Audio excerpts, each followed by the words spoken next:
Iniziamo con un nostro caro amico, una persona che ci ha dato più di buoni consigli, ci ha guidato in alcune fasi del nostro percorso con la mano. Parlo di Richard Catherall, the British man from Cyprus. Lui ha, diciamo, nel suo background tanta innovazione. Lui si occupa di innovazione sociale in tutto il mondo. Si occupa di strategia per l'innovazione sociale, va da acceleratori di start-up in Nepal a coltivatori di patate in Bangladesh, a Push o a Al-Qamra o a Axir. Benvenuto Richard.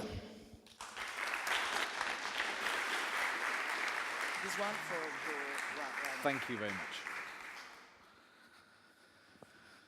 Thank you very much for the introduction, and thank you for bringing me here.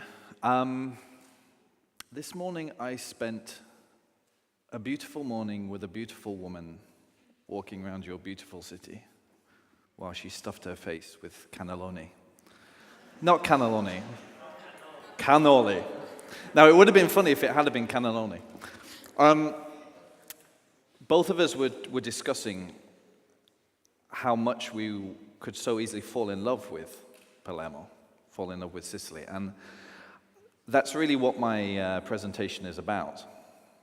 How can you nurture that love of Palermo and Sicily? There are issues here. There are things that need to change. And there are lots of young people and older who want to make that change happen. But my presentation is slightly different because my experience and what I'm drawing on today is about the environment and the conditions you put around those people. You know, people that are trying to make change happen, but they love where they live. They love the people they're trying to help. And sometimes we completely mess it up by asking too much of these people, falling over ourselves to help them and smothering them, or just not moving the obstacles that they shouldn't really be facing. I love cities. I live in Famagusta in Cyprus. It was a city where the kings of Jerusalem were crowned. Not the kings they wanted, the kings that the English gave them. It's a city which sits very close to an abandoned city, abandoned in 1974 in about 24 hours as the Turkish Air Force cleared it. Cyprus is a divided country. Where I'm staying, where Totti has arranged for me to stay, you've got a lot of young people. They play football till about 1 or 2 o'clock in the morning. I think it's an Italian hobby or something. In great facilities, you know, floodlit facilities in the middle of this old city. And they reminded me of the extremely badly lit, but nevertheless very practical facilities that I've seen right across Dhaka in Bangladesh, where they don't play football, they play cricket or badminton. And as I was walking through the old city and seeing your Hebrew, Arabic, Italian signs, I was taken to the center of Gaza City, where you see something very similar.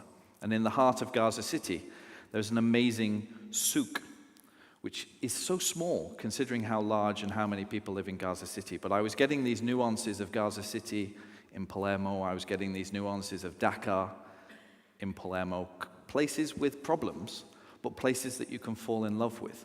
And somebody said yesterday that when you go around the world, you come across problems in cities that will be encountered in other cities. That's the uniqueness of cities. And cities, these links between places and these problems, that beautiful synergy you get, I think that's humanity.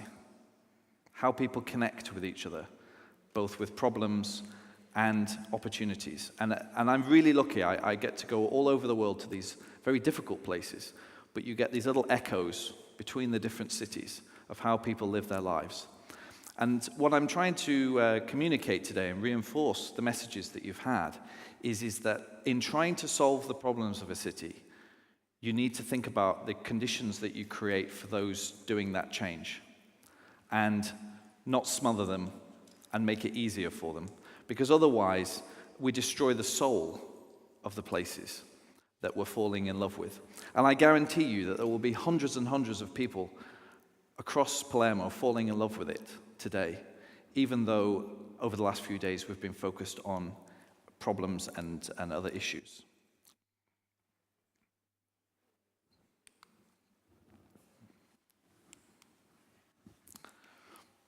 This is a picture taken from a city in northeast Croatia called Osijek.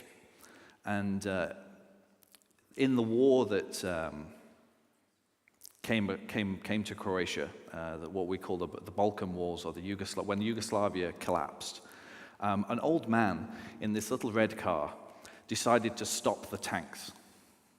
And I love this image because he did stop the tanks. The tanks thought very carefully about whether or not they should drive over this little car. In the end, they did, because they were in a tank. But for a moment, the army was stopped by this very small person who believed that the city should not fall. And what I feel this represents most is that when we come together to solve a city's problems, we too easily create hierarchies. You have startups which are very small, or individuals which are very small, or communities that we label as disadvantaged. And then you have large institutions like universities, or the municipality, or the government, and they all start to arrange themselves in a hierarchy. But you forget that it's the little guy in the car that was the one to stop the tank. Or you turn your big institution and its slow processes and its bureaucracy into a tank. And you drive over the startup. You crush it. You crush the idea. What we need to instead is nurture the big and the small to be able to work together. Break apart the hierarchies between institutions which are very old and well-resourced. Think about the conflicts that come up between those that are on a salary and those that are trying to do this for entrepreneurial reasons. And actually be very aware of those tensions that we're creating. What we need to instead is do something more like this, and the parents in the room can probably remember how it felt to both teach your child to ride the bike, let go of them, and allow that risk to take over, for the child to, in effect, teach themselves how to ride the bike.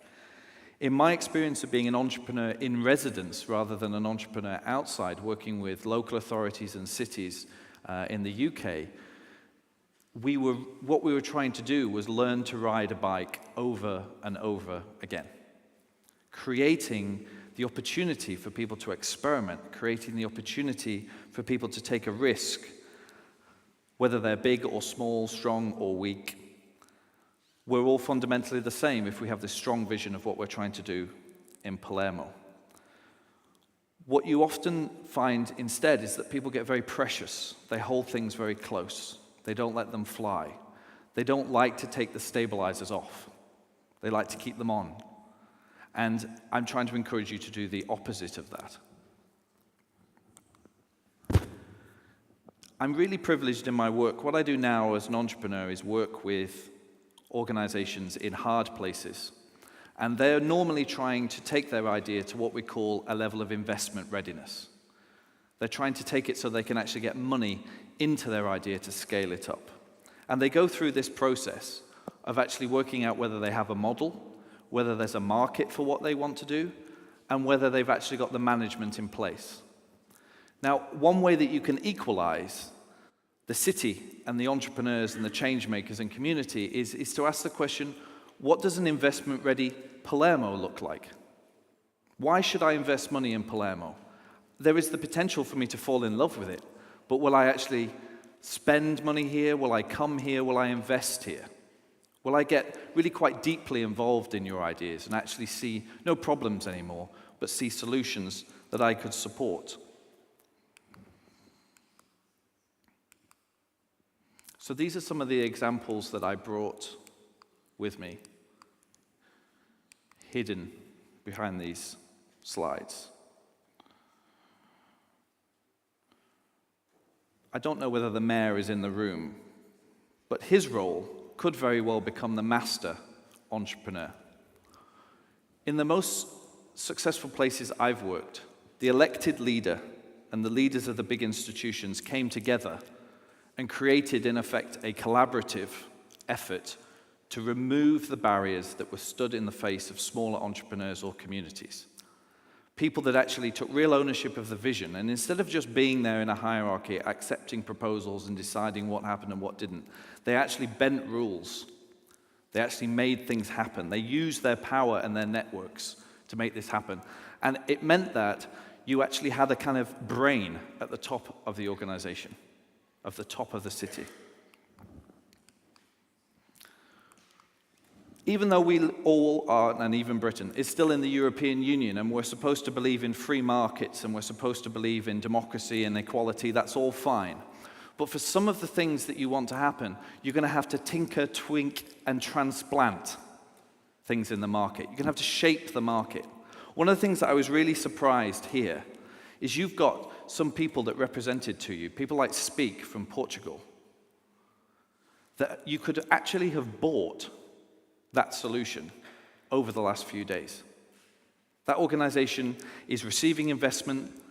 They have an excellent management team. They're backed by a number of very interesting investors. They've already scaled up, and they're building their project in Turin. If you'd have brought the right people to an event like this, then you could have actually bought that service for Palermo right here and now. So when you organize this kind of thing, this is what I mean about shaping the market. And this was one of the areas where we really had major breakthroughs where I've worked before, is we replaced the kind of boring procurement processes that people have to go through. We replaced the tendering processes with things more akin to a competitive dialogue. We engaged people like Push with the skills to actually incorporate design and actually really clarify what we were trying to do. And then we bought the solutions that we came up with in that room and short-circuited all of those bureaucratic processes. And I really encourage you to experiment with these things, which are all legal, and they're all used. But these were some of the things that we were able to do. The final point is that, and I think this is also currently missing for Palermo, is that you need to really brand this as a joint effort. You really need to own it. It's not just your solution to a problem. You're all part of a collective effort.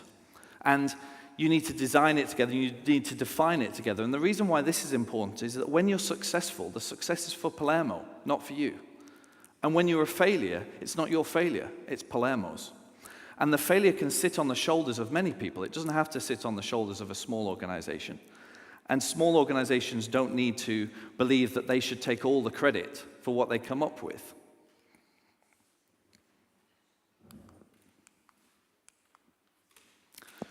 So if you get together and you get the people across the organizations to collaborate, you've got an accelerator for the area, not just for the ideas they come up with, but the actual city itself. You should be developing new models. We concentrated on things like spin-outs, which meant we took part of the local government that would sit better in the market, and we gave it to entrepreneurs. We gave them scale. We enabled them to grow much quicker. We also did this competitive dialogue so that things weren't slowed down by public procurement. We actually bought things in rooms together, spending public money together to make things happen more quickly and creatively. And we deepened the finance available. I work with people like Totti, I work with people like Abdul through that process of trying to raise the finance as you grow. And there are big gaps in it.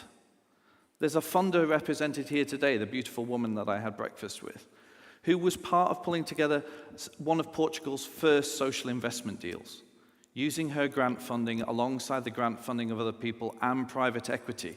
We had to bring that together as a dialogue. Portugal's not done that before. It will be the same in Palermo. Maybe you've got some startup funding, great. Maybe you've got some loan funding, great. But if there's a gap, do you think the small organizations should fill it themselves, or should the city fill it for them? These are my points. Please nurture what you come up with. Don't smother it. Don't overwork it. Love it. Thank you very much.